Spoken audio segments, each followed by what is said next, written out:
So since this is a very important session where the Lord God has specifically asked me to do this meeting and where He Himself will come to lay His hands to bless you.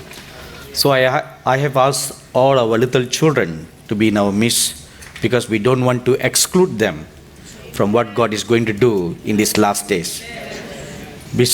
Because more than the adults, the babies, the toddlers, and the children have a very important last day's work to do. And they are going to do great and awesome work that there is no precedence in history. You may have never ever heard from the beginning of creation till now, nor you may have never ever heard in any of revivals in church history where babies have cast out demons. Have you? Several years ago, we were conducting our monthly fasting prayer meeting in the city of India, in Chennai. And as the worship was going on, I saw a mighty angel appear before me, and he had a scroll in his hand. And he unfurled the scroll and he began to read. And what he read was, "The time has now come for Psalms 8:2 to be fulfilled." And then he said, when this anointing is poured out upon the babies and the toddlers, Psalms 8:2 speaks about babies who are still drinking milk from their mother and toddlers, so which is from 0 age up to 2 years old.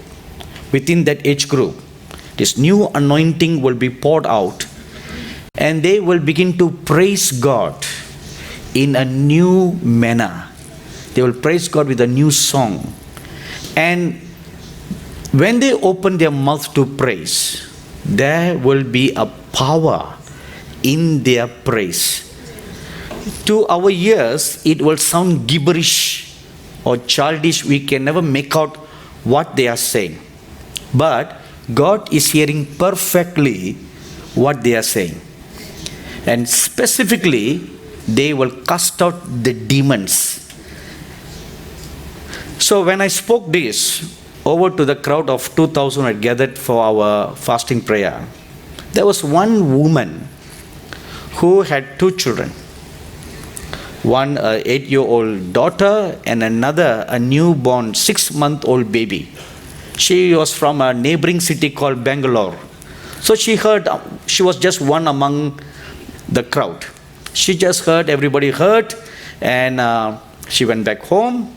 When she went back home, something strange began to take place. She has a servant girl, a 13-year-old girl who is a distant relative, who has come to do houseworks for her. So the girl's duties are to clean the pots and pans, and to clean the house, to mop the house, and to make sure that everything is in neat and tidy condition.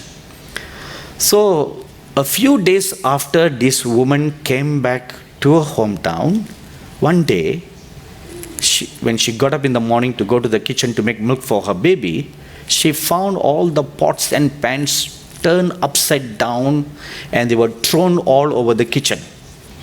So she thought, okay, maybe in the night some cats from the stray cats have come into the house, and they decided to play cricket. India is the passion game of India is cricket, So she thought maybe it's like that. So the second day, the same thing happened. All the pots and pans were thrown everywhere. So the third night, she decided to make sure all the windows are closed so that no cats come to play cricket.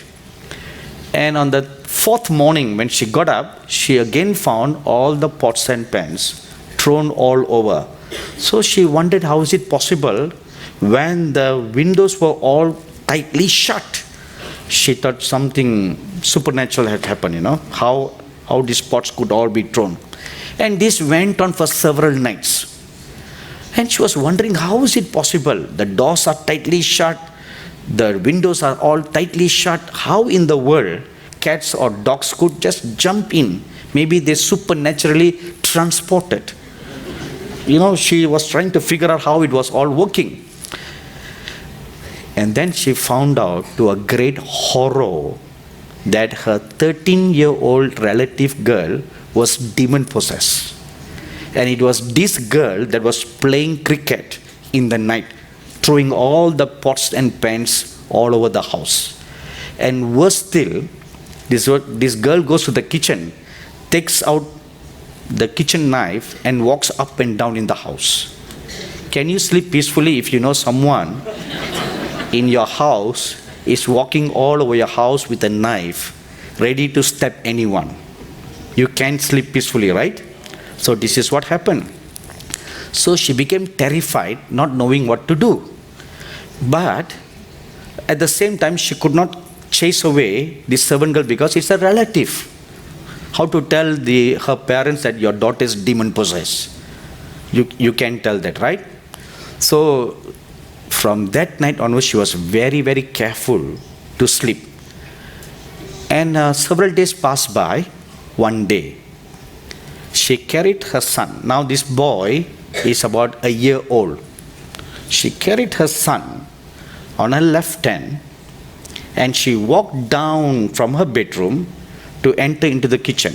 Just about that time, this girl came out of the kitchen with a bottle of milk to give to her aunt.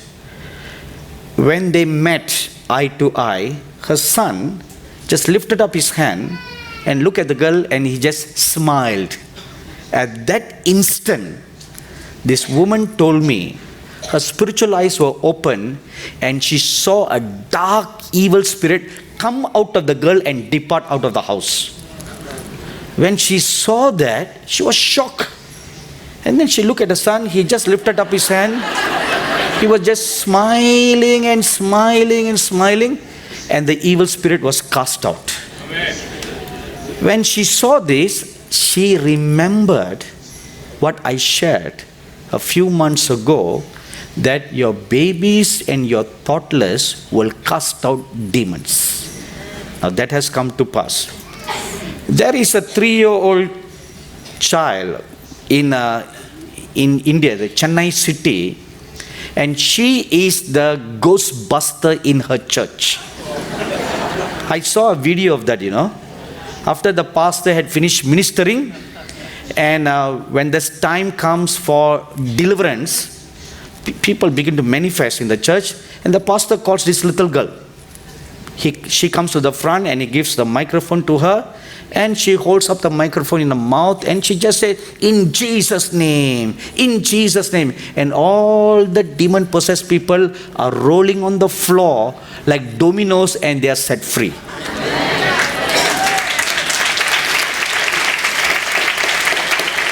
Now, where in history have we heard all this in the past? Now, this is reserved for these last days. Psalms 8:2 is going to be fulfilled. So that is why I've asked all these little ones to come and join us this morning. Turn your Bibles with me to the book of Zechariah. Since I was specifically told that the book of Zechariah specifically pertains to this time in the history of Israel. So I'm just focusing all my messages from the book of Zechariah and asking God, okay, which portion is at this point of time applies to the nation. In Zechariah chapter 4, the prophet was shown a vision. In the vision, he records, now the angel who talked with me came back and wakened me as a man who is wakened out of his sleep. And he said to me, what do you see? So I said, I'm looking, and there is a lampstand of solid gold with a bowl on top of it, and on the stand 7 lamps with 7 pipes to the 7 lamps. So the first part tells us he saw a picture of the menorah. So he saw the picture of menorah, a golden menorah. Now verse 3. As he was looking at the menorah, he also noticed something else. 2 olive trees are by it, one at the right side of the bowl and the other on the left hand side of the lampstand. So let's imagine this pulpit that you see before your eyes is where the lampstand is standing, and on the right side of the lampstand is a fig tree, an olive tree, and on the left side is another olive tree. So he sees these two. And although Zechariah being a prophet, he comes from a family of prophets. His grandfather was a prophet. Whether his father was a prophet or not, we don't know, because the Bible is silent about that. And then he becomes a prophet. So maybe the anointing jumped, It jumped one generation. I've seen this. There lived a wonderful, mighty prophet of God in India called Dr. D.J. Dinakaran. When he died in the year 2008, many eminent personalities in India and many servants of God came for the funeral, and about a few days later, a memorial service was held for him. So this memorial service was held, and many ministers of God from around the world, they came to pay one last Thanksgiving service for this man of God. And this man of God who died, he has one son and a daughter. The daughter died much earlier than him in a tragic car accident. So the son got married, and the son has 3 children, 1 boy and 2 girls. And at the time of this story, the boy was in his early 20s, and the second girl was in her late teens, and the youngest daughter was in her early teens. So every man of God who came to the Thanksgiving service, they gave glowing tribute about how their lives were blessed by the senior man of God. And then they also added by saying, they looked at the son and they said, the glory of God, the anointing of your father will come upon you in a double-fold measure, like how the anointing came upon Elisha.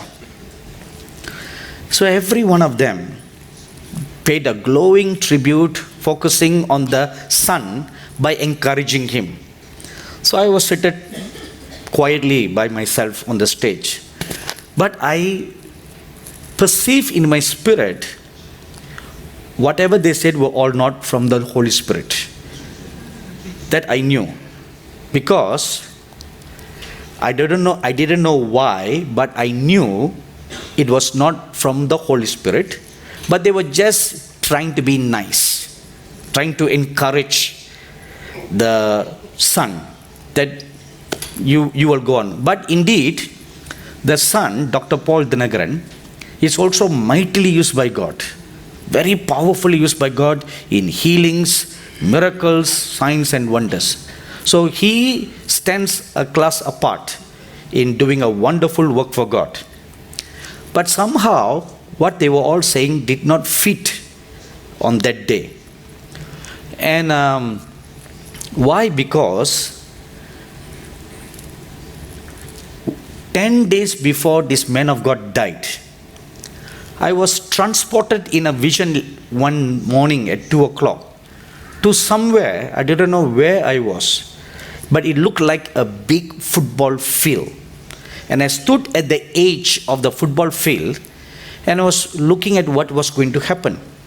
And in a little while, a gigantic crown, golden crown, came from heaven and landed in the center of the field. And I looked closely at the crown. Instead of jewels and precious stones being studded, put on the crown, ancient men of God were embedded on the crown. That's how I saw them. And they all looked snow white, pure snow white. And they were all standing like statues. But they were not statues, they were live people, ancient prophets, ancient patriarchs. But they were all embedded on the crown. Then towards my right, I then noticed youngsters. But they all seemed very agile, and they had the speed and they had the strength like ninja warriors. You know, I saw them dressed in black. Young people like to be dressed in black, you know. So I don't know why they like black color. But they always are dressed in black. And because I saw them dressed in black, and it appeared to me like ninja warriors, but I don't think they are ninja warriors, no. It just looked like that. And they had swords in one hand and a shield in one hand. And the way they stood in action and ready to pounce and fight anytime. That was their posture. Then as I was looking at all this thing, suddenly, like a trumpet being blown, the men of God who were embedded on the crown stepped forward from the crown, and they took 3 steps forward. And then they looked at these youngsters and they said, now you come and take our place. So these youngsters, they just leaped and jumped. They are young people, you know. They don't walk slowly like us. We walk slowly. They are always running, right? So they one leap from where they were, they got embedded in the crown. And they stood in the very position where these older men of God were. So I looked at this whole thing and I wondered what it meant. Then the word of the Lord came. What is going to happen next? The changing of the gods. The older generation will make way for the younger generation to come. Now, when I looked at the older generation, they were all smartly dressed, you know, in long robes, long beard, very saintly look on their faces, and very, very gentle, serene way of standing. When I looked at these youngsters, they are totally opposite, you know. One was white, another was black. See, the saints were all dressed in white. But these youngsters, they were dressed in black with black tight, like, you know, tight leopard skin. You've seen young people, right? Why do you give me the look as if you all came from the wilderness, that you have never seen such clothing before? You know what I'm talking about, right? They were tight clothes that you can see the muscles on their legs, the muscles on their hands, and you know, they had all the black cloth around their head that only their eyes can be seen, like those snipers and those like the Navy SEALs. That's how they appeared, and with like samurai sword in their hand, not like the traditional swords that you are used to. Not like that. They had this special kind of a sword and a shield in their hand. And at one notice, they just jump. So they do not follow conventional way of doing things. See, when these men of God, they came out of the crown, they were very gentle. You know, they know how to do it. They just take 1 step out, and then 2 step, 3 step, they came out very gently, very cordially. And then they looked at this youngster and said, please come, take ours. But the youngsters were not like that. As soon as they said, take, they just jump. Without any second thought. So, unconventional way of doing ministries in the last days. So, after I saw this, when the Lord said the changing of the guards will take place, the older will make way for the younger youths to take over. A new generation will take over. So because I had seen this vision 2 weeks before this man of God died, based on that I knew in my heart, whatever all these men of God were saying nice words to the son were not actually for him. That's wrong. So I just kept quiet, seated on the stage. Then the son, Dr. Paul Dinagaran, he came up to the stage and he said something very, very prophetic. He said, he very politely, he's a fine gentleman, very politely he said, all the ministers of God spoke very nice words about me, but I know in my heart that my father's anointing is going to come upon my son. So which means it jumped from grandfather to grandson. And that's exactly what I had seen. And then the next amazing thing was, he looked at me and he said, can you please come and lay your hands on my son and bless him? And that's exactly what happened that day, So I thought that was a very, very prophetic thing that took place, because the event that I saw in the vision, now it literally came to pass. So that's how we see also in the life of Zechariah. From his grandfather Iddo, who was a prophet, now the grandson Zechariah is also a prophet. So the prophet sees a vision. In the vision, when he saw a lampstand, he, also coming from a priestly family, understood what the lampstand signified. Then he saw the olive tree. And the olive tree, every good Jew knows, an olive tree represents the nation of Israel. They all know that too well. But now the problem came, there were two olive trees, not two-state solution. This does not represent two-state solution. There's only one state. Yes. Amen. Yes. Only one state, only one capital. Anyway, we'll not go into that territory, okay? We'll leave it to Mr. Trump to do for all that. So when he saw two olive trees, he didn't understand what it was. And then he asked the angel, what is the meaning of it? What Zechariah saw was the two witnesses who are going to come. The two witnesses. Revelation chapter 11, verses 3 to 11. Now please remember one thing.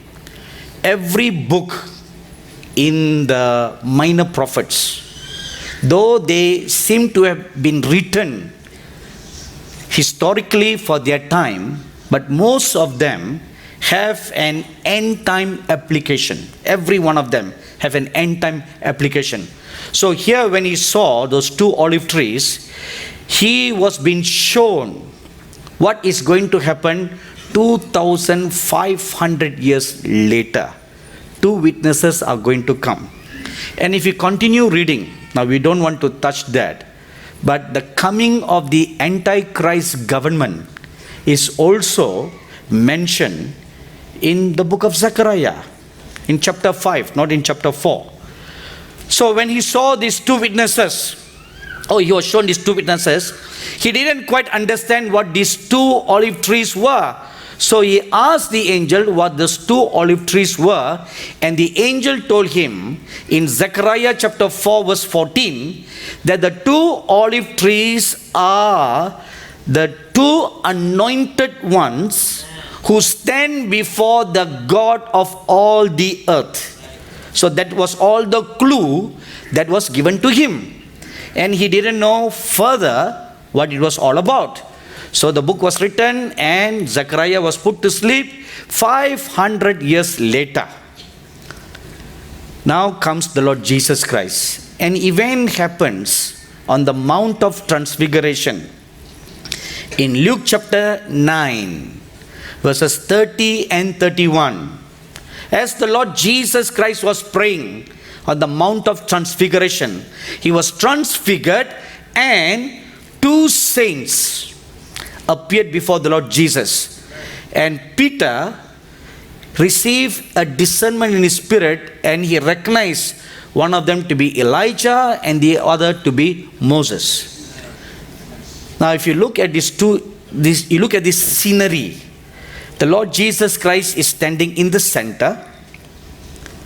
Zechariah saw a lampstand in the center, and on the right side to the Lord Jesus stood Moses, and on the left side stood Elijah the prophet.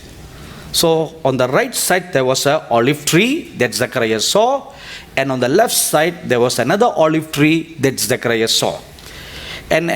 And from the viewpoint of the three disciples, they saw these two saints standing before the God of all the earth.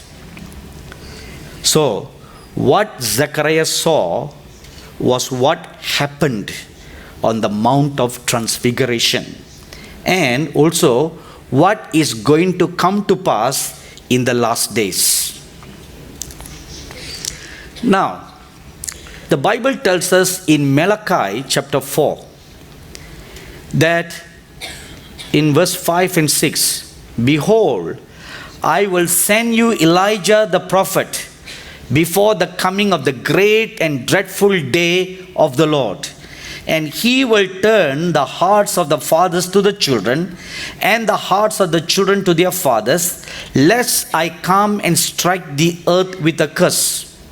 So the scriptures tells us before the end, the prophet Elijah will come back again. And this is something every pious Jew knows with all their heart, that Elijah is coming back again. Before the Messiah comes, the prophet Elijah will come back and put all things in order, prepares the way for the Messiah to come. They all know that too well. But what is Elijah really coming for? If you look at verse 6, it says he will turn the hearts of the fathers to the children, and the hearts of the children to their fathers. Now, I have heard many well-meaning Bible scholars and Bible teachers explain this scripture to mean there will be a family restitution. That every members in the family, unsaved loved ones, will all be saved, and they'll all be united, and there will be a total family package salvation. I'm sure you have also heard like that. But the more I look at this scripture, the more I ask myself a question. A work like that can be done by any pastor, because that's the job of a pastor. Pastors put families together. They are, I told you on the first day, they are great counselors. They've got a big, great heart of love and compassion. And every fighting spouses, they'll talk to them, they counsel them, then they restitute and they put them together. Splitted up children, they counsel them, they pray for them, and they put them all together. Since all the pastors are doing such a great and wonderful job of reuniting families together, now I want you to ponder for a moment. This is what I did. You just imagine for a moment a prophet of the caliber of Elijah, who was caught up to heaven without tasting death and kept in reserve in heaven for more than 3,000 years. Is it just for him to come back and put families together? No. There's something more than that. The work that the prophet Elijah is going to do in the last days is not like how we have known it to be. Because for such a great prophet need not just come to put families together. No. It's more than what there is to be. When will Elijah come? That's a question everybody's asking. You know, when he will come is a good question. In this conference, 4 years ago, I shared with you that the Lord told us to prepare a house for the two witnesses to come.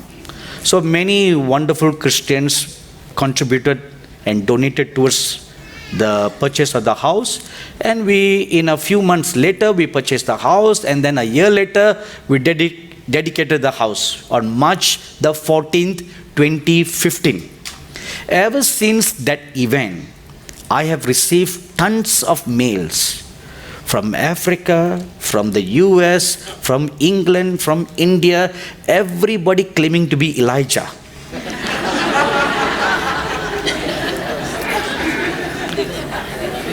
And Elijah's secretary wrote me a mail from the US. So she identified, I am the secretary of the two witnesses. We heard that you have prepared a house for the two witnesses. So please give me the address. I will come down and see the house whether it is fit enough for the two witnesses to come and stay. So after I have verified it, then the two witnesses will come and take possession of the house. So I never replied. So that disappeared. Then, a year later, a man from England posted a message on my Facebook. And he said, I am the Elijah. So I heard you have prepared a house for me. So please let me know. Please send a WhatsApp picture.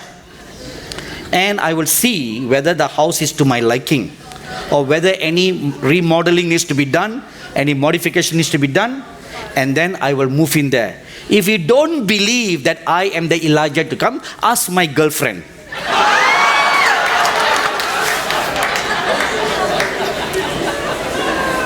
You know,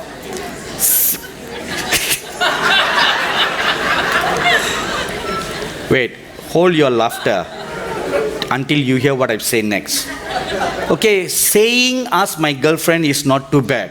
But what he said next is really out of this world. He said, if you don't believe me, ask my girlfriend who is always sleeping with me and making love to me. And he said, she received that powerful understanding that I am Elijah when she was making love to me. What an anointing. What a revelation, you know, at a particularly time. So, I received this kind of mails from around the world, everybody claiming to be Elijah. And the amazing thing was, last year, after our conference, we were at the pavilion. On the last day of the conference, I was dead tired in my body.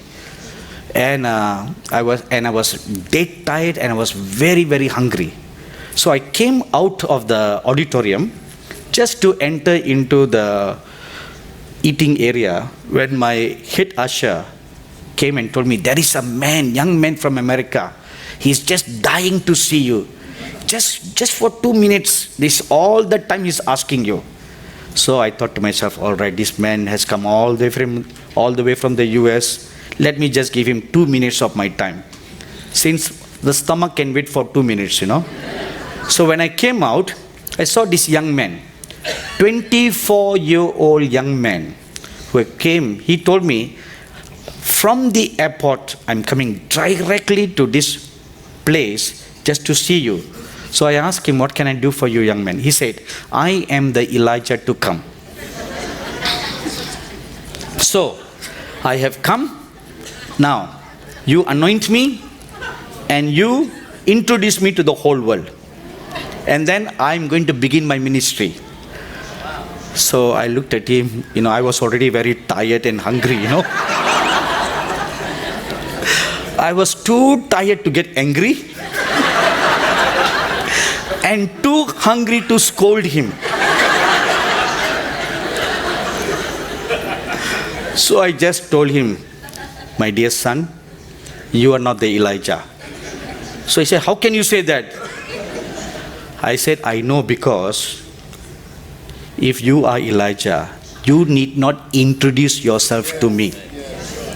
When Elijah and Moses begin their ministry, the whole world will know that two witnesses have come. They don't need any introduction. They will begin their ministry, without any fanfare, without any introduction, without any advertisement. They will begin their ministry, and by their works, you will know that they have become and they have begun their ministry. You don't need to advertise. So Elijah is coming. So is Moses coming. But when will they come?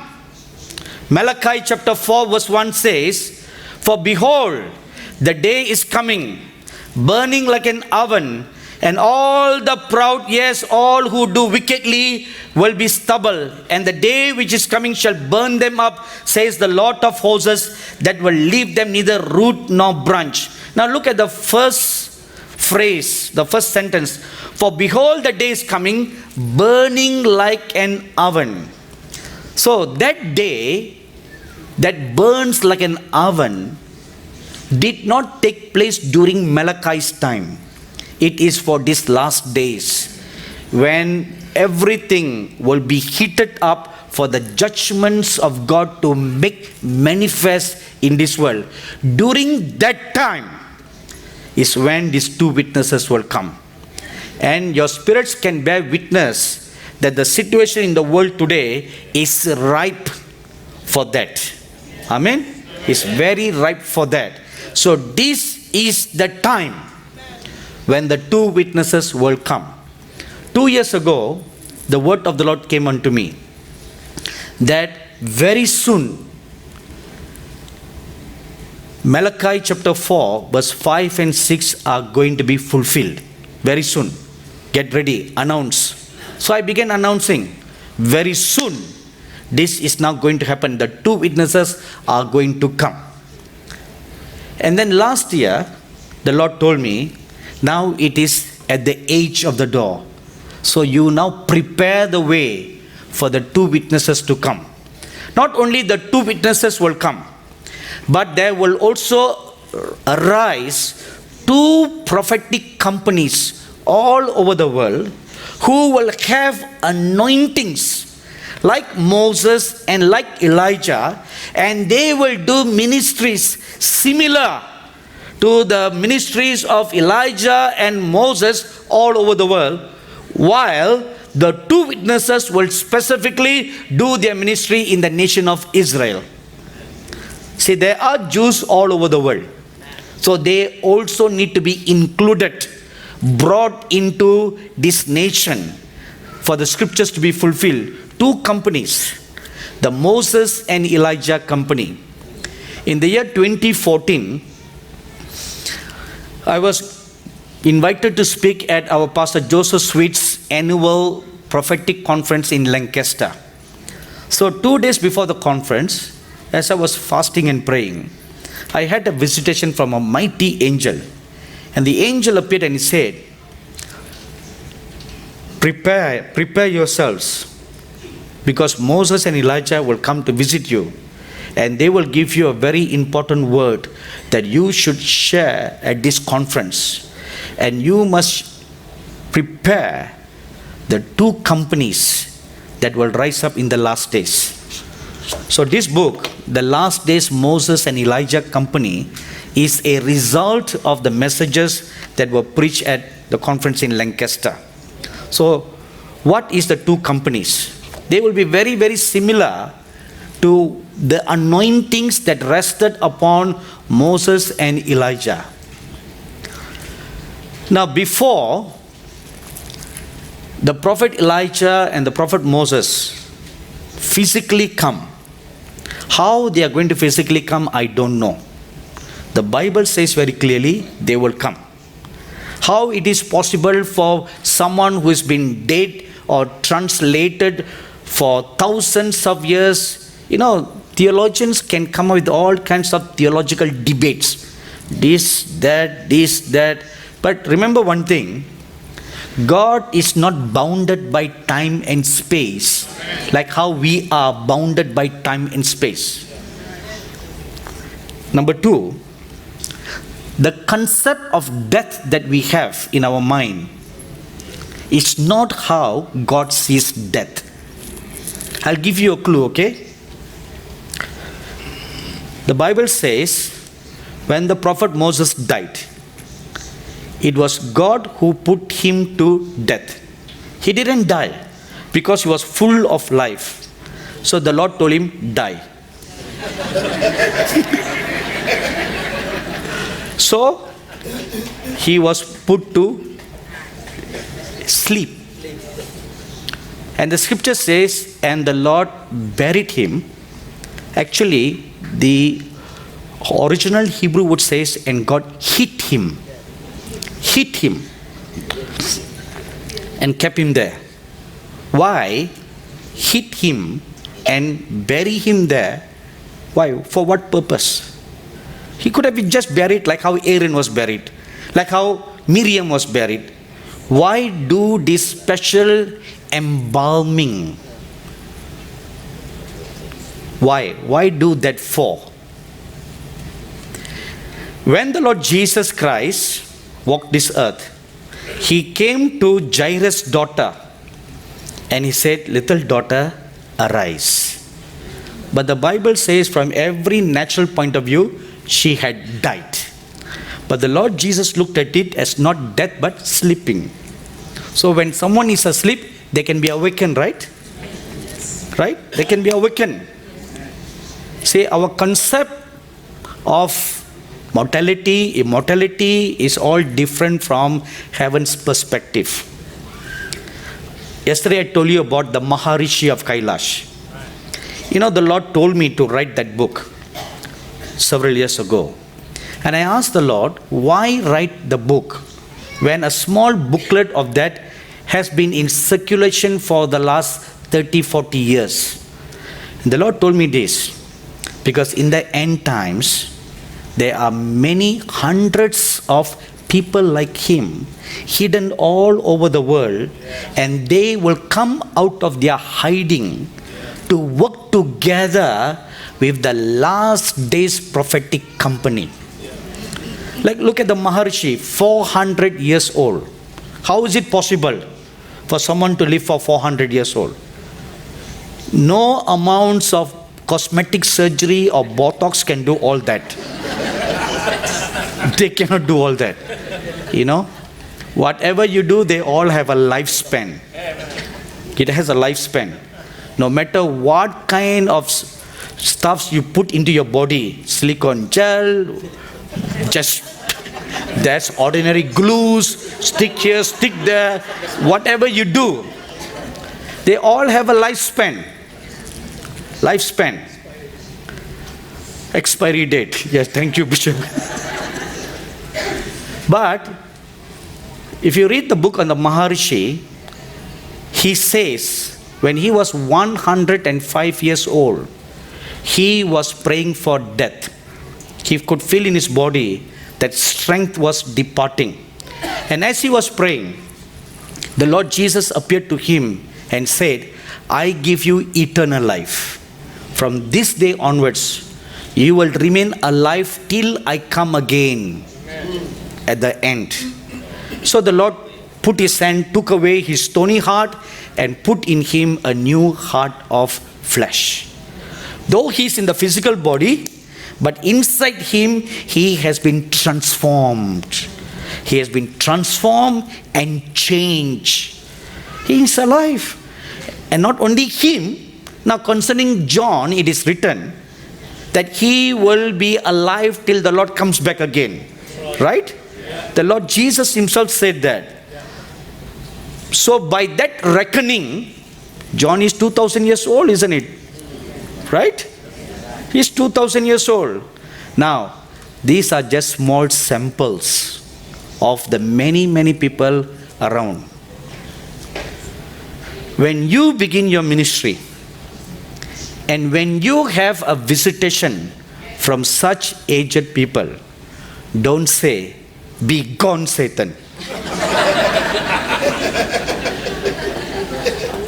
Because some of them will not look like how you expect them to look like.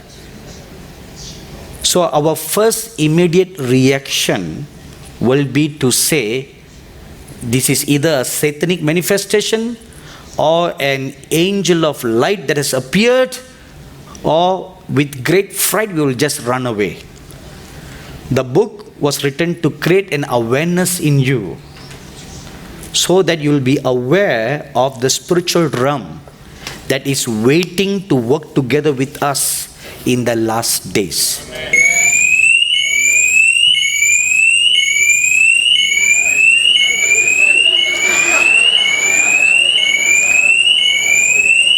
See, I always preach with signs and wonders following.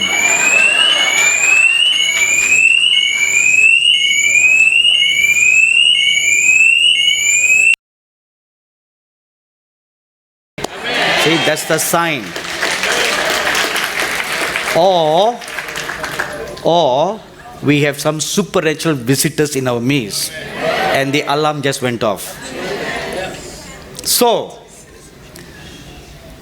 these are going to become very, very real in these last days.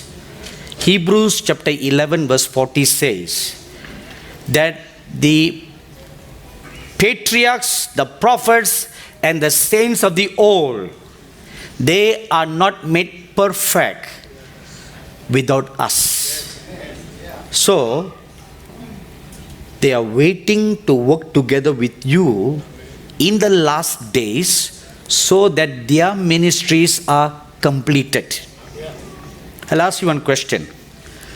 Was the ministry of Moses completed? Was not completed. Right? Everybody agrees? Not completed.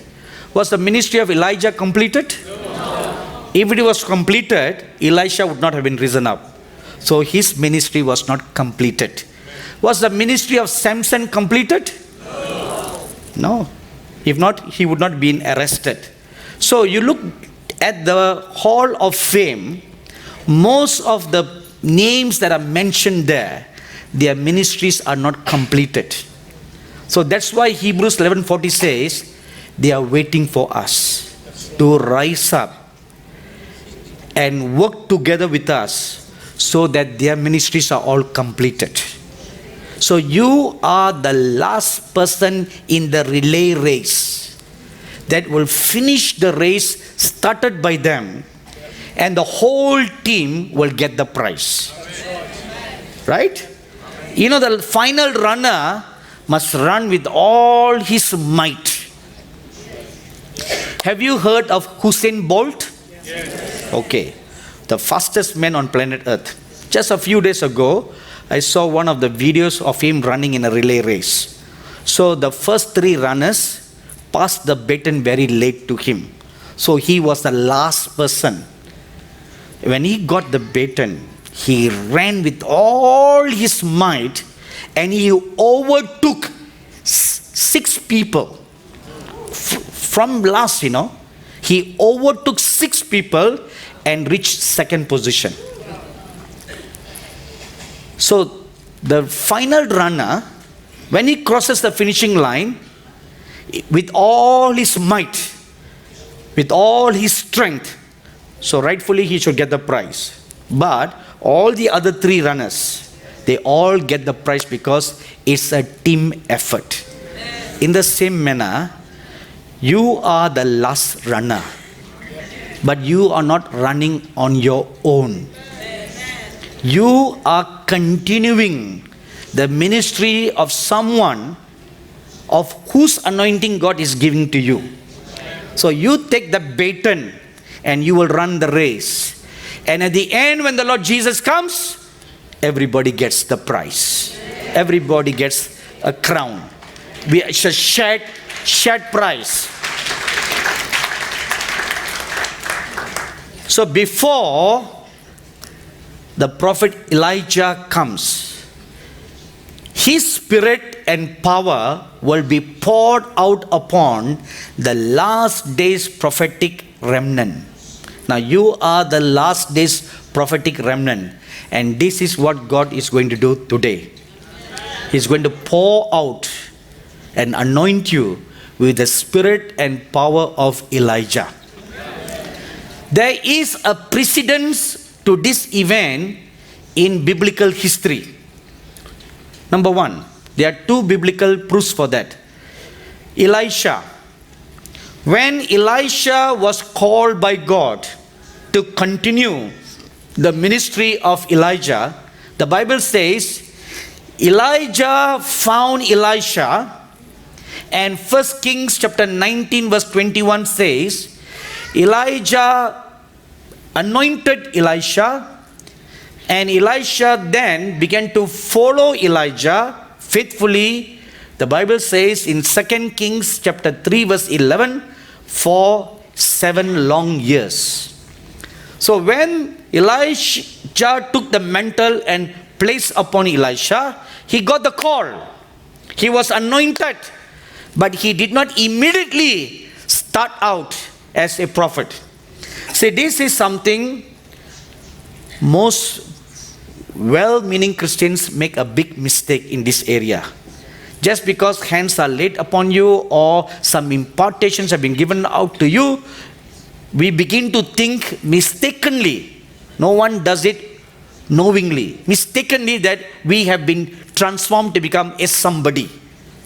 It doesn't happen overnight. The first spark has been given. When a man and a woman come together, life is sparked at the moment. But it takes 9 months, 10 months later for the baby to come out. The baby doesn't come out immediately. A formation takes on in the womb for 9, 10 long months. In the same way, when you receive an impartation, the gift needs to be nurtured. The anointing needs to be nurtured. It needs to be groomed. It needs to be fashioned. It needs to be prepared and bring to a stage of growth. After Elijah was taken away, we read that Elisha received the spirit and power of Elijah in 2 Kings chapter 2 verse 15. Now what happens here? When Elijah was taken up to heaven, his mantle dropped down from the sky onto the floor, because that's what Elisha was asking for, a double-fold anointing of Elijah. So Elisha picked up the mantle, put on his shoulder, and he cried and mourned for Elijah for a while. Then he went, because now he needs to go back to where he came from. So they all crossed the Jordan River. So now he needs to recross the Jordan River. So he came to the banks of the Jordan River. He took the mantle of Elijah. Now he needs to test whether he truly received the anointing or not. So he asked, where is the God of Elijah? What it translates to modern terms for you is, Lord, if you truly bless me, give me second confirmation. That's how you all pray, right? You pray for second confirmation, third confirmation. So that's what Elijah was praying here. Where is the God of Elijah? He took the mantle and he struck the waters, and the waters parted. A miracle took place. Now what happened is, at this time, over the other side of the bank, there were a group of 50 sons of the prophets. When they saw this miracle, they all shouted in unison saying, the spirit and power of Elijah now rests upon Elisha. Why? Because they saw the same miracle that Elijah did is now being done by Elisha. So Elisha was the first person in history to receive the spirit and power of Elijah. Now proof number 2, John the Baptist. In Luke chapter 1 verse 17, you will read that the angel Gabriel appeared before Zacharias and said like this concerning John the Baptist. He will also go before him in the spirit and power of Elijah to turn the hearts of the fathers to the children and the disobedient to the wisdom of the just, to make ready a people prepared for the Lord. Now look at the first phrase. He will go before him in the spirit and power of Elijah. There you have witness number 2, that it is absolutely possible to receive the spirit and power of Elijah. The spirit and power of Elijah rested upon John the Baptist, which caused him to preach repentance boldly, without fear of repercussions, preparing the way of the Lord. So the whole purpose of this anointing is to prepare the way of the Lord. The Lord Jesus is going to come. The Lord Jesus is also going to come back to Israel. That's why God is sending two of his choicest prophets, whom the whole of Israel very highly respect. He sends none other than these two of them to prepare the nation of Israel, because the Lord Jesus is going to physically come and lay his foot in the land of Israel. And the Lord Jesus is also going to come to the whole world. So therefore, a huge company of prophets after the order of Elijah and Moses need to prepare the whole world for the coming of the Lord Jesus Christ. What is the spirit of Elijah? Now, before we can receive this, we must have an understanding. What is the spirit of Elijah? Now, whatever I'm sharing with you is just a gist of what is in a greater detail in my book called Elijah is Coming. Unfortunately, it is all sold out. But if you want to purchase that book, place an order at our book table, and you don't need to pay shipping charges. I am overly generous today. I don't know why. Overly generous. No shipping charges, you just place your order. So what is the spirit of Elijah? It is the attitude, behavior, lifestyle, and character of the person Elijah. It is not just the power. No, the spirit of Elijah is the attitude, the behavior, the lifestyle, and the character of the person. So what is the attitude and character of Elijah? Number one, he is a man of great passion. Passion meaning very, very human.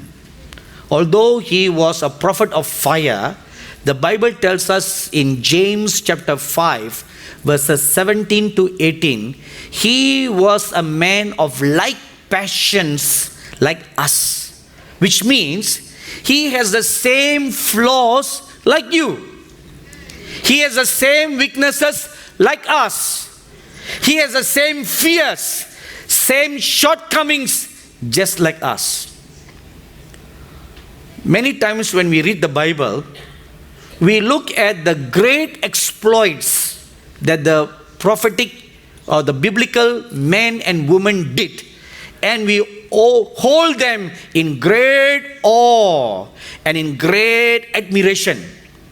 But they also have their flaws. They have their weaknesses. They have their mistakes. And it's all written very clearly in the Bible. But our eyes are blinded to all that when we only look at their great exploits. So Elijah, number one, was a man of great passion, humanly, like us. Number two, he was a man of great humility. When God asked him to go and stay by the brook Cherith, he never complained, he never grumbled, he humbled himself and obediently went and stayed by the brook Cherith. 1 Kings chapter 17 verse 5 says, not knowing where his next meal was going to come from, not knowing whether he'll have a roof over his head, he didn't know anything. He just humbled himself and walked after obediently. Now let me interject here one thing. If you want to flow in the spirit and power of Elijah, you must have like nature. If not exactly, at least the principles. The principles. You cannot copy nature, What is somebody's nature cannot be duplicated. But we learn principles from their lives. And you duplicate and adopt those principles into your life and fashion yourself like that. So Elijah was a man of great humility. So without grumbling, without complaining, he went where God sent him.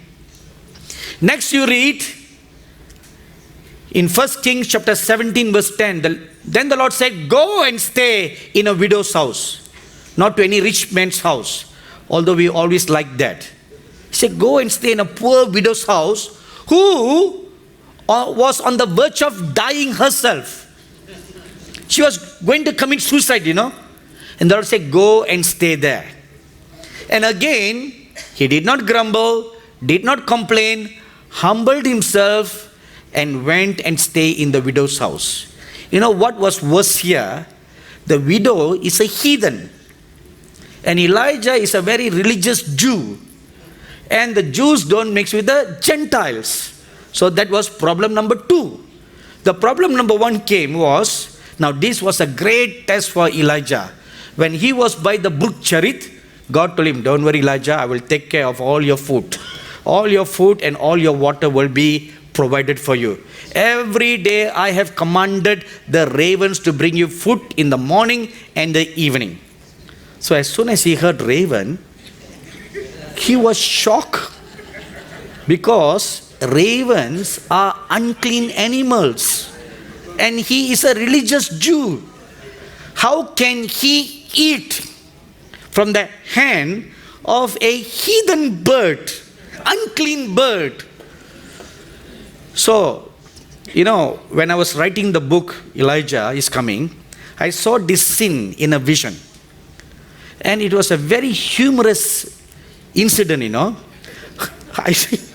I saw Elijah seated by the brook and he was praying, Lord, where is my daily bread? As he was praying, 2 ravens flew by. And they came and they landed beside him. And they were holding in their beak. You know what ravens do, right? They are always, raven is a scavenger bird. It feeds on dead flesh. It feeds on dead this, dead that. Have you seen X Factor? They eat cockroaches. They eat rats. X Factor, right? Fear Factor. Same, Fear Factor. They want you to be fearful. So, this raven brought the food and put it before Elijah. And Elijah didn't know what to do now. How can he touch the food that these ravens have brought? Because they are defiled. He's a religious Jew. So, the raven stood on this other side. And these ravens just looked at him with a look in their eyes. Why are you still not eating? And Elijah didn't know what to do. And this is exactly what the ravens did, no? With its beak, its mouth, it moved the food forward to him and told him, eat, eat.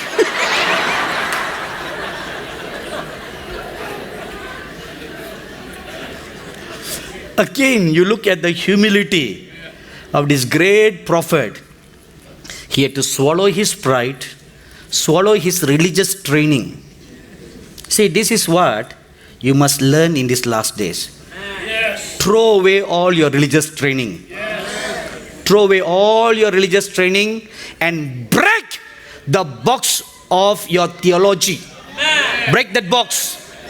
Because God is going to do awesomely great and mighty things that your eyes have not seen, your ears have not heard, neither has it entered into your mind.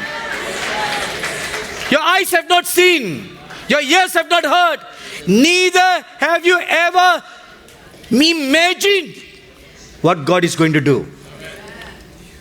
So, God is going to do things outside the box. So you better come out of the box today. Set yourself free as a prisoner of all your old theology. If you, with all humility, just take this Bible and sit at the feet of the Holy Spirit without anybody and ask the Holy Spirit to teach you, He will show you all the hidden treasures of the secret places in the scriptures. They are full of them.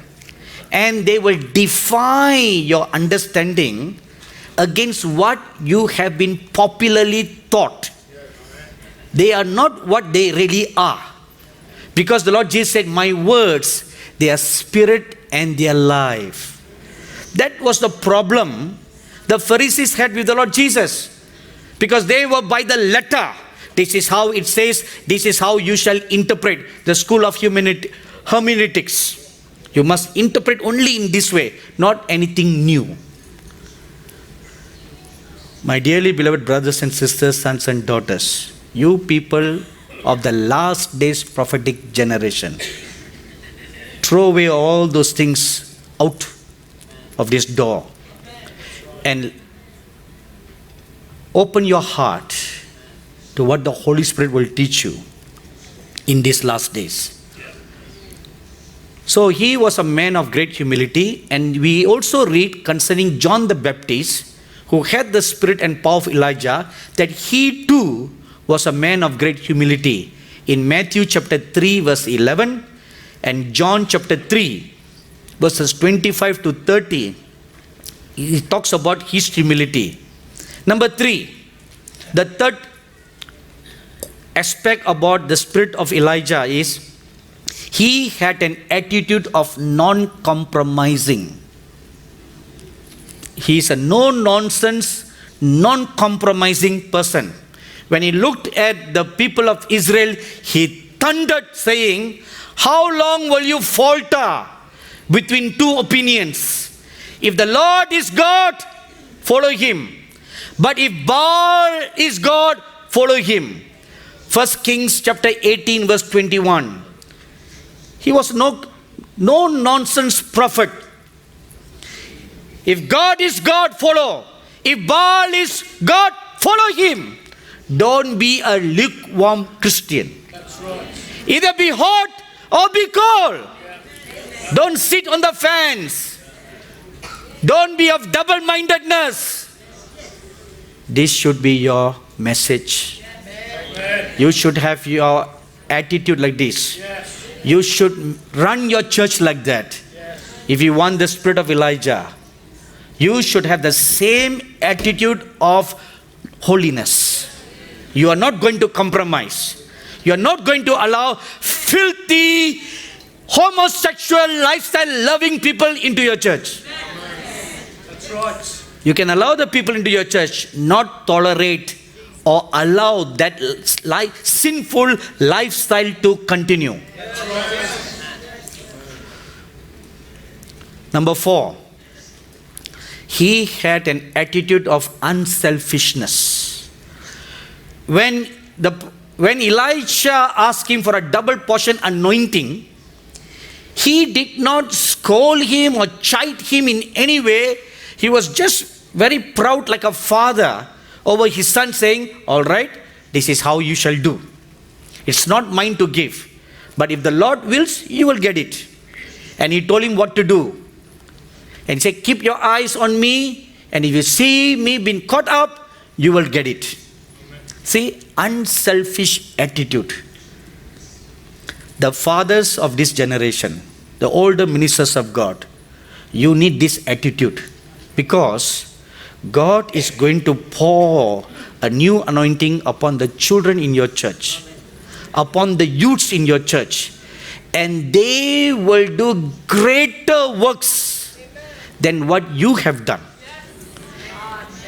During this period, you must have an unselfish heart that you will not pin them down.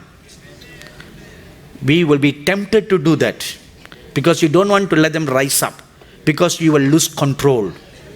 That's exactly what the Pharisees did, When the children began to sing for joy, the Pharisees shouted at them, shut up!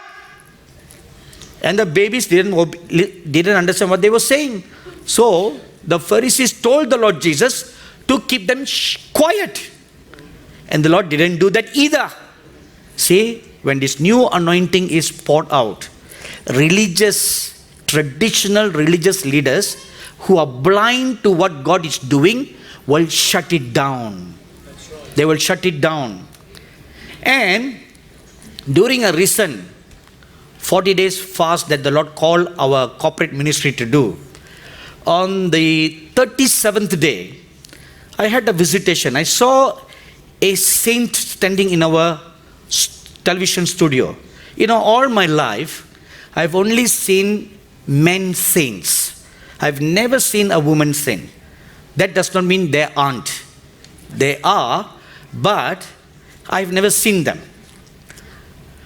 Only on 2 occasions when I was translated to heaven, I saw them, but they were standing far away. I had no interaction with them. But on that day, a woman saint appeared in our studio, and I recognized her to be Maria Woodward Etta. When I saw her, she looked at me and she spoke. Tell the people, now the time has come for Psalms 68:11 to be fulfilled. Now the time has come. Therefore, raise up an army of women, because their time has now come. They will come out of their closet, out of their kitchen, to do a great and awesome God that God has reserved for them in the last days. So after this vision, I quickly opened my Bible to read what Psalm 68:11 says. And it says, great is the company of women that will publish the good news in the last days. Amen. And subsequently, I began to pray and wait on the Lord to get a greater understanding of what it really meant.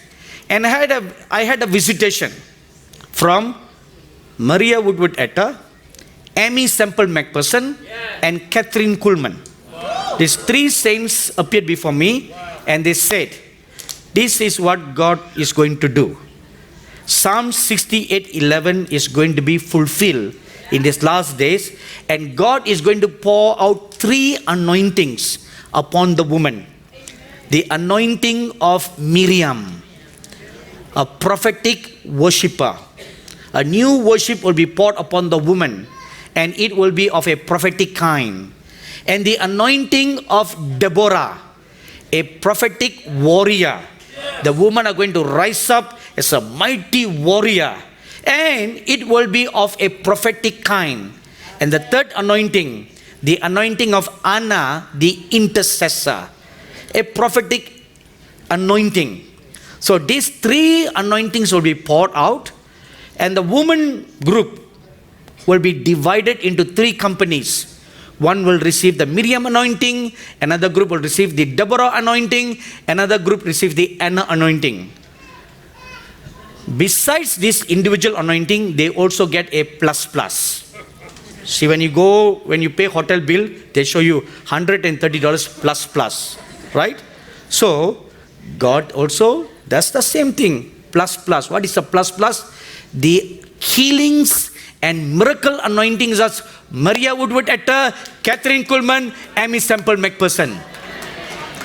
So, not only you will be a prophetic worshipper, you will be a prophetic worshipper plus the healings and miracles anointing. Not only you will be a prophetic warrior plus healings and miracles anointing. Not only you will be a prophetic intercessor plus healings and miracles anointing. This is been reserved for the women of these last days. So after that, the Lord told me, now you raise up an army of women. So we started doing conferences around the world called the Median Prophetic Women's Conference. The word Median comes from Miriam, Deborah, Anna. So I coined the word Median. So that's what God is going to pour out in these last days. So when the women rise up, You are not going to tell the woman, shut up. Because it is written in the Bible, woman shall not preach. That's not what actually the Bible says. That's how you interpret them to be. And that's not exactly what even the Apostle Paul said. That's how we have wrongly interpreted to subdue women. And God has been seeing all this. That is why He has kept a secret reserve forces. Reserve forces.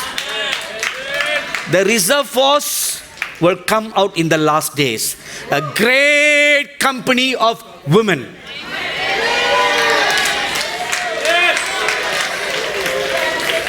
Only one woman was excited to stand up and clap her hand. All the rest of your women don't seem to be excited.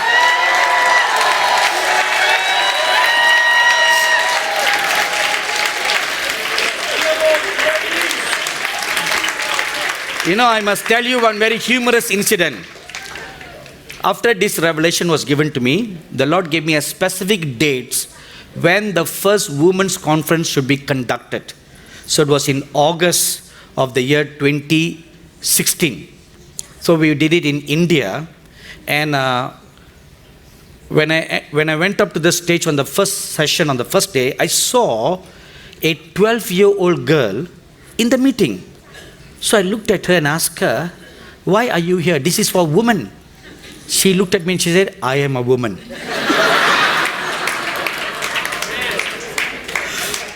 So when I heard that statement, I decided better not stop anyone who is a woman, whether there's a woman baby or aged woman. As long as they're women, they qualify. Right? They qualify.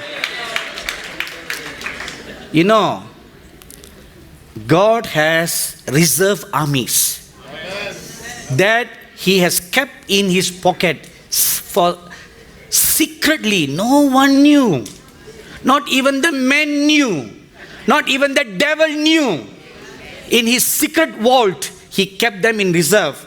And He let all the men enjoy these thousands of years. And then in the last days, He brings out from one secret vault, He calls, babies, come out. Babies, come. An army of babies, an army of toddlers, an army of children comes out. So as they are sending shivers to the men, then the Lord said, He opens the next vault. Woman, you come out now. Amen. Amen. Amen.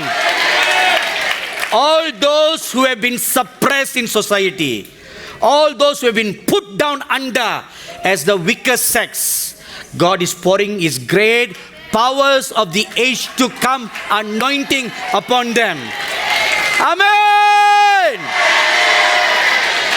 So when that happens, the men, the pastors, male pastors, must not be unselfish. We must groom them and raise them up for them to fulfill their prophetic destiny. You know, that is why God told me, He said, prepare special TV programs for babies, for toddlers, even for unborn fetuses in the mother's womb. He said, I'm going to anoint them while they're still in the mother's womb. Prepare programs for them. So we have programs for fetuses, babies, children, toddlers, unconventional programs that you will never find on other Christian TV channels. Then programs for children to raise them up as martyrs, prophets, warriors in the last days. Many pastors came against us. You know, they said, oh, you are teaching wrong doctrines. You are a false prophet of the worst kind that the world has ever seen. Yeah. I just patiently took them here in 1 year and throw them out another year. You know? That's right. And for the last 5 years, we are raising up a company of children. And the children that we produce, they are die-hard soldiers who will not take the mark of the beast. Will never take the mark of the beast. They will even tell their parents, we'll go to the gallows rather than take the mark of the beast. Number 5, the fifth attitude, selfless. The prophet Elijah was a very selfless man who did not love his life even unto death. When there was an announcement for the head of Elijah, whether dead or alive, when the Lord told him to go and show himself to Ahab, he boldly went. He did not love his life even unto death. So this is the attitude we should have. Number 6, he was faithful. Extremely faithful and loyal to the every instructions that God gave him to do. And you read about John the Baptist that he too was faithful to the call of preparing the way for the Messiah to come. How faithful was he? When the Lord Jesus came, he introduced the Lord Jesus as the expected Messiah to all the world, and then he quietly exited. Without any fanfare, he knew his work is finished. And he quietly moved away and allowed the Lord Jesus to take all the limelight. See, that also shows an attitude of unselfishness. Faithful to the call. Now let's look at the power of Elijah. What is the power of Elijah? A life hidden in God produces the power of God. If you want the power of God to manifest in your life, learn to live a hidden life. Don't show off your gifts and your anointings. Don't advertise. The gift that a man has, the Bible says, will make way for him before kings. Amen. You know, I always look at dogs and cats. Okay, let's not talk about cats. They are bad, you know. You are a dog lover? Yes. Not cat hater? Okay, anyway, look at the dog. Have you ever seen any dog carrying a name tag dog? Have you seen any dog having a name tag dog? No, right? How do you know this animal that crawls on 4 legs is a dog? When it barks. In the same manner, if you have the gift of prophecy, don't need to advertise prophet. When you open your mouth to prophesy, people will know that you are a prophet. Don't have to advertise holder of the gifts of healings. Don't need to do that. Because when you pray, lay hands and you pray and healings takes place, people will know that you have the gifts. So, don't need to advertise yourself. All those are the mistakes done by your forefathers. You must not make, this last generation, you must not make the mistake like your fathers did. When I first had a visitation from Elijah here in Jerusalem in the year 2014, the first sentence he told me was, this generation must not make the mistake like I made. So I was shocked, you know, because I had great admiration for Elijah, and he said, don't make the mistake like I did. So I looked at him and said, Father, what do you mean you made a mistake? What mistake did you make? With sorrow in his face, he said, I ran away from Jezebel. Instead of finishing her off, I ran away for fear. That was the mistake that I made. And this generation should not make that mistake. You must fight against her and complete the work where I failed. So, a life that is hidden in God will produce the power of God. So, what is the power that was in Elijah? Number one, he was a preacher of righteousness. He boldly preached righteousness. He boldly rebuked King Ahab. 1 Kings chapter 18 verse 21. So you want to denounce sin, boldly denounce sin, you must be a preacher of righteousness. That is one of the call for this last days company. You are going to preach the fear of God. Amen. Revelation chapter 14 verse 6 and 7. You are going to call the people to repent. Turn back from your sins. Turn back. Come out of Babylon. That should be your message. Calling the people to come out from a life of complacency, from a life of lukewarmness, from a life of compromising, living together with sin. Amen. You must be a preacher of righteousness. John the Baptist, the Bible tells us in Luke chapter 3, verses 7 to 14, like Elijah was also a preacher of righteousness. Number two, Elijah had the power of the spirit of prophecy. The gift of prophecy, among all other gifts of the Holy Spirit, is very, very predominant in the prophet's life. Of course, the prophet has more than one gift.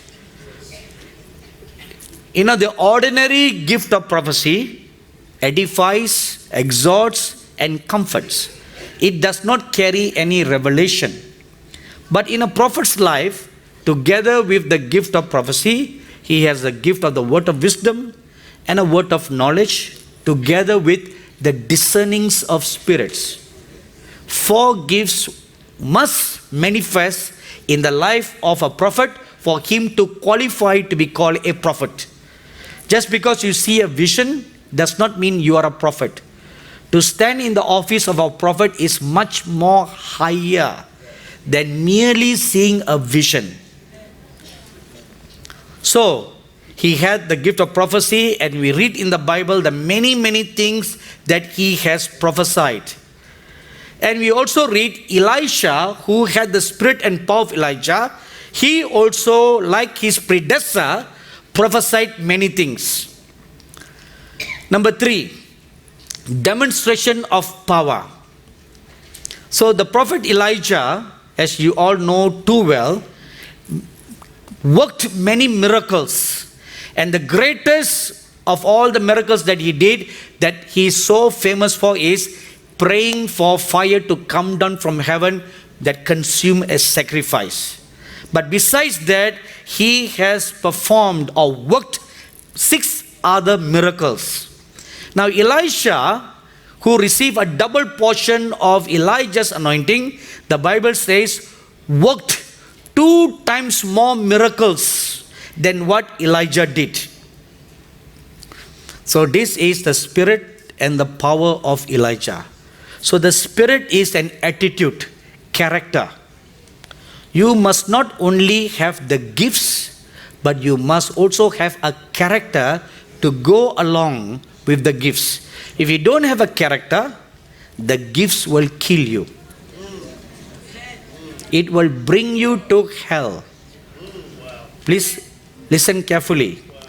If you don't have the fruit of the Spirit in your life, and if you just have the gifts of the Spirit, you can end up in hell. A warning is from Matthew chapter 7, verses 21 to 23. A group of preachers comes and stands before the Lord Jesus. And if you read the detail about the group of preachers, they are miracle workers. They have casted out demons. They have prophesied. They have preached. They have healed the sick. So it seems that they had all the 9 gifts of the Holy Spirit. But the Lord Jesus said, I do not know who you are, go to hell. That scared me when I first read that very early in my ministry. With the 9 gifts of the Spirit, those men ended up in hell. But if you give importance to character development, character transformation, and you begin to bear the fruit of the Spirit in your life, you can never ever miss heaven. You can never miss heaven. Because the fruit of the Spirit produces a Christ-like nature, Christ-like life in you. And that will be holiness. How can you miss heaven? You can never miss heaven. And the greatest secret is, if you live a life of holiness, all the gifts of the Spirit flows along. They come along with you. So, give greater importance to character development. Those characters, the Spirit, that's why the scripture says it's not just the power of Elijah, but also the spirit of Elijah. You need the fruit and you need the gifts together at the same time. You know, so many men and women of God in history have all fallen because they just had the fruit. They just had the gifts, but not the fruit. Among the many, many wonderful men of God that I've ever read about, one of the mightiest men of God whom God used so powerfully in the early 19th century or 20th century was a man called Stephen Jeffries from England. This man was powerfully used by God in instantaneously healing arthritis and every kind of deformity of the bone. Either he speaks the word or he touches them, they are instantly healed. That was his specialty. At the height of his popularity, he went to do a crusade in South Africa. And there was a sea of crowd that had come to his meeting. So he was seated on the stage together with all the pastors, and he was just looking at the sea of crowd. And the worship was going on. And when he was introduced, he came up to the podium, he looked at the sea of the crowd, and he said, "The world is at my feet now." These are documented in his autobiography. The world is at my feet now. And the meeting ended successfully. As soon as he stepped foot in England, God struck him with judgment because of his pride. The very sickness of which he was a specialist of came upon him. And he was bent down, right angle, 90 degrees at his waist. And he was so twisted and bent. His neck was twisted in one corner. He could never lift up his head to look at anybody. Anyone who wants to talk to him must bend down low to see his face and talk to him. Till the day he died, he was in that position. And all his life he cried and he cried and he cried, repenting before God. But he was never healed, because he touched the glory that belongs to God. You see, no matter how much you are anointed, you can be Elijah, Moses, all put together in one. Whatever it is still an anointing that is above you. You are not the possessor. It is the Holy Spirit that uses you as a vessel. The Apostle Paul says we are earthen vessels in which this precious power abides. So you are not the possessor.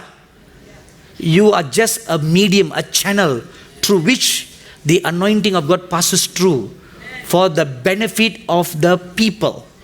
So keep that in your heart. You are not the worker of miracles. You are not. And I will give you a solid biblical proof for that.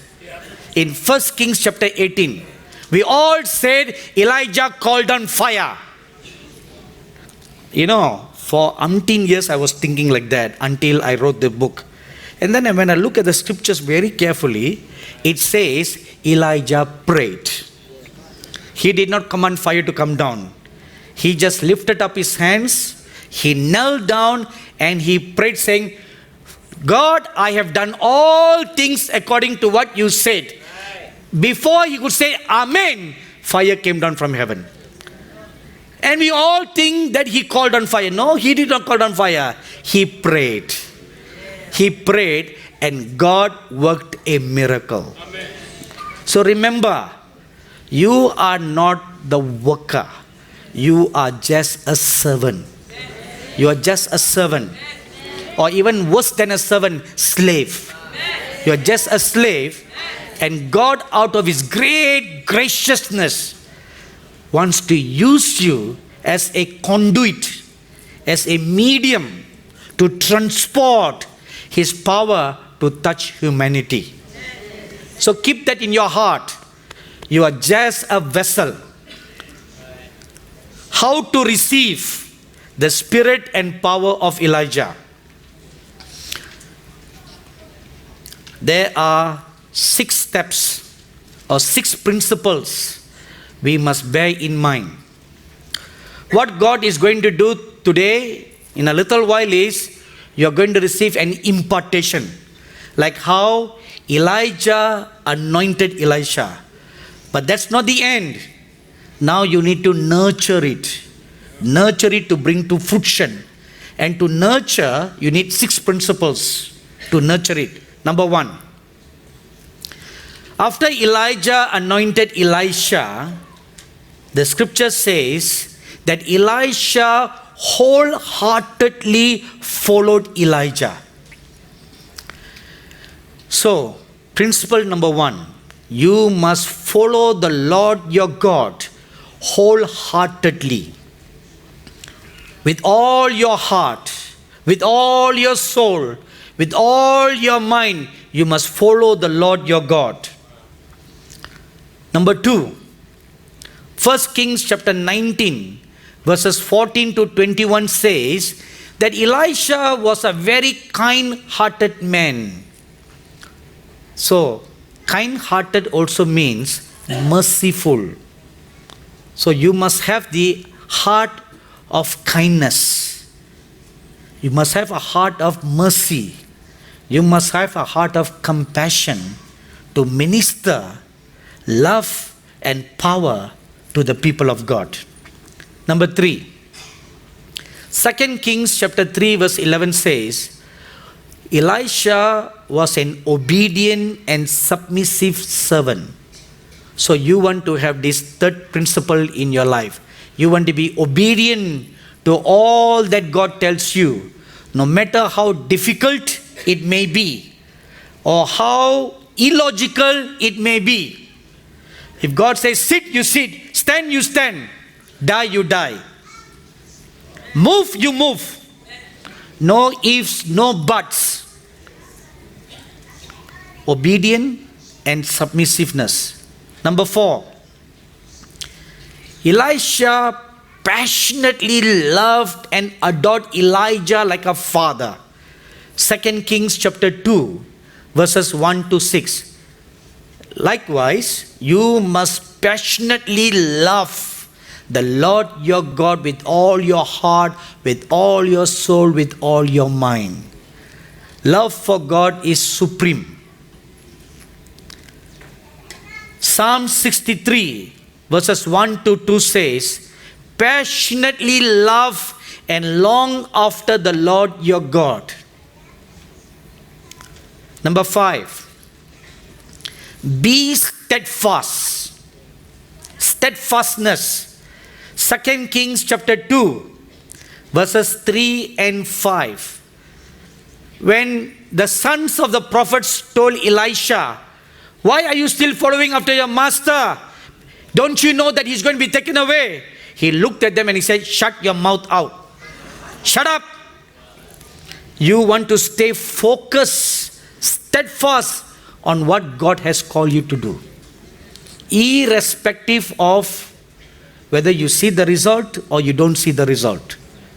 You want to remain faithful, you want to remain true, you want to remain steadfast to what you sincerely believe in your heart that God called you to do. Steadfast. Against every negative criticism, against every negative opinions, against everything that may make your world fall apart. Number 6, be faithful. That's what Elisha was. 2 Kings chapter 2 verse 10. Be faithful. When Elijah told him, if you see me being taken up, then you will receive the mantle. Till Elijah disappeared, he kept his eyes looking at Elijah. Have you seen dogs how they just keep their eyes looking at the master? Just like that. Don't take your eyes away from your master, the Lord God. Follow him wholeheartedly. Be kind-hearted like the Lord. Be obedient to him. Love him passionately. Be steadfast in obeying what he tells you to do. And be faithful till the end. Amen.